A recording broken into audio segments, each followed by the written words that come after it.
All right, so what's up, everyone? Jonesy back here once again to give you a Hunter x Hunter manga chapter review, chapter 357.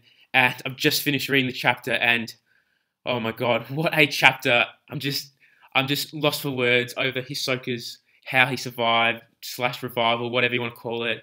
I was pretty hyped over it, but at the same time, it was kind of done weird, like, kind of questionable how Togashi wrote this. I'll talk about this in the review, but I just want to talk about Hisoka killing, two troop members just so easily. Like, oh, I don't know how I feel about this. I'm fine with Kotopi dying, but Shalnark, man, like, you don't know this obviously because I haven't been making YouTube videos for that long, only about a month, 6 weeks now. But Shalnark has always been my favourite Phantom Troop member, as I've been reading this for 7 years now, this manga. And fuck, like, it's just, I don't want to see him die, man. Like, he's my favourite character from the troop, and it hurts. But I'm hoping Togashi, just brings Shalnark back next week. I'm hoping. It's very, very small chances, but I'm keeping hope. But let's just get right into this review. Pretty good chapter overall. So much hype for Hunter x Hunter at the moment. It's awesome. Probably not the best chapter as previous chapters that we've got in the last couple of weeks, but still a pretty good overall chapter. So right at the start of the chapter, I've got, the panels right up here on the computer looking at the manga right now. Emergency squads, police, ambulances, fire brigades, etc. surrounding, the arena. And just as the fights ended, trying to save as many lives as possible. Casualties from this fight. So many civilians have died, unfortunately, for this amazing fight that we've gotten. Probably one of the best fights in Hunter x Hunter easily. So, page 2, we get a picture of the Heavens Arena, which has been absolutely destroyed from the battle, and seeing a bird's eye picture of this, I think, was really cool. And on the same page, we also get an announcement from possibly a commentator that Hisoka is dead. Now, when she said this, I thought immediately that means Hisoka is not dead. So, yeah, the next page, we get to see a picture of Hisoka's face, and he is dead. And this shocked me right away. I'm like, fuck, is he actually dead? And when I saw this, and his face is completely burned, well, his whole body is actually completely burned from the explosion. And we also see Shalnark, Kotopi, and Machi standing over Hisoka's dead body as well. Well, dead body at the time, they thought he was dead, obviously. And the artwork from Togashi here was really awesome as well. Like, Hisoka just totally looks like a zombie here. And yeah, we get to see also Shalnark. Now, this is very important. He mentions that around 200 puppets exploded right in front of Hisoka, and that Hisoka possibly died of suffocation. So just the scale of the explosion from this ending compared to just those two little insignificant explosions in chapters 355 and chapters 356, the scale is just way different. I think we just have to keep that in mind when we talk about how Hisoka survived later in the review. But also, even Shalnark mentions, man, that it doesn't even look like Hisoka took a lot of damage. He even says that, like, I thought, which was really weird. But then we have Shalnark and Kotopi. They leave. They're questioning, I guess, why Machi stays. And, we see Machi start to clean up Hisoka's wounds, stitch them up. And, Machi's character here was very weird, honestly.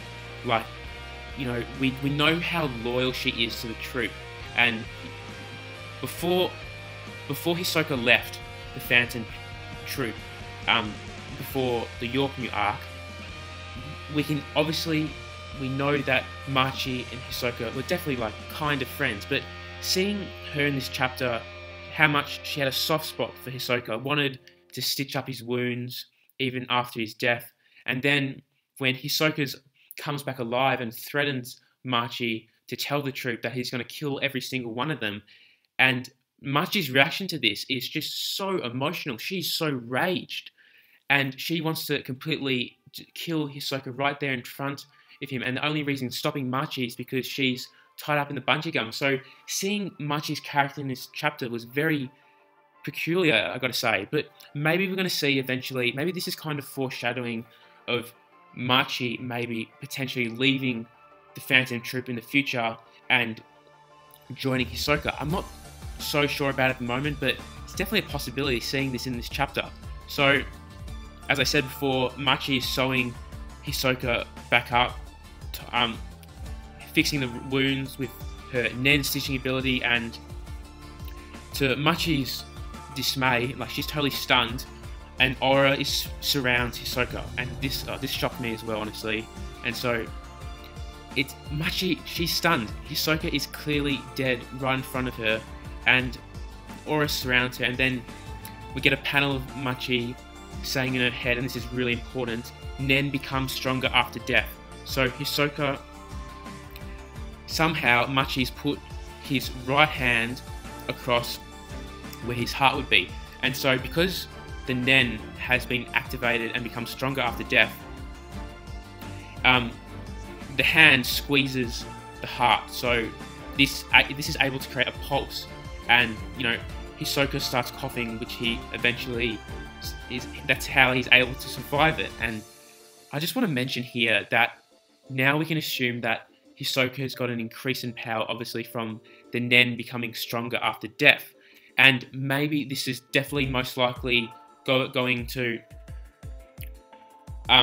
decrease the power gap between Hisoka and Corolla, because the main reason why Corolla dominated this fight so much was because of the Bandit secret, how he had so many abilities, whereas Hisoka only had Bungee Gum and Texture Surprise. So now with power increase from Hisoka, I can definitely see, if they eventually fight again in the future, the fight being a lot even. So we get a flashback in the panel right before the Hisoka v Corolla fight ends. Hisoka is surrounded by puppets, and so right before the puppets explode, Hisoka rolls up, kind of like in a ball shape, and uses his Bungee Gum, because we see obviously an aura surround Hisoka's whole body right before the explosion occurs. And it's explained that Hisoka, he explains this to Machi, that he cradled around the puppets like in a ball, so that he'd be cushioned around the puppets before the explosion impact occurred. And so the explosion happened, and so the cushioning here lowered the impact of Hisoka's damage he got from the explosion. Now, based on this, we can assume that the reason why Hisoka was able to come back to life, or at least survive the explosion, was because he had his Nen, Aura, and Bungee Gum activated right at the time of his death. I think this is crucial right here. So, as we know again, Nen becomes stronger after death. I just say this over and over again to beat it down your throats. And because Machi placed Hisoka's hand right on his heart, the Nen was still there, which is why Hisoka's heart and lungs started to pulse again. Now, I hope that makes sense. But, can we accept this? Is this a good enough explanation of how Hisoka's come back alive or survived the explosion? And honestly, I can completely understand when people think this is an arse pull, just something written because I guess maybe Togashi's wrote himself into a bit of a wall here, how Hisoka's going to survive the explosion. But not really a big issue, really. I just think that in the last chapter, chapter 356, remember that Hisoka mentioned that because his hand had been exploded, he couldn't manipulate Nen that well. So it just, when I think about it, the two little explosions in the chapter 355, 356, it managed to completely destroy Hisoka's fingers and foot. But in the middle of a giant explosion that destroyed the whole arena, Hisoka only gets away with cuts and bruises and burnt skin because he's able to surround himself with his Nen and Bungee Gum and cushion around the puppets to lessen the impact of the damage.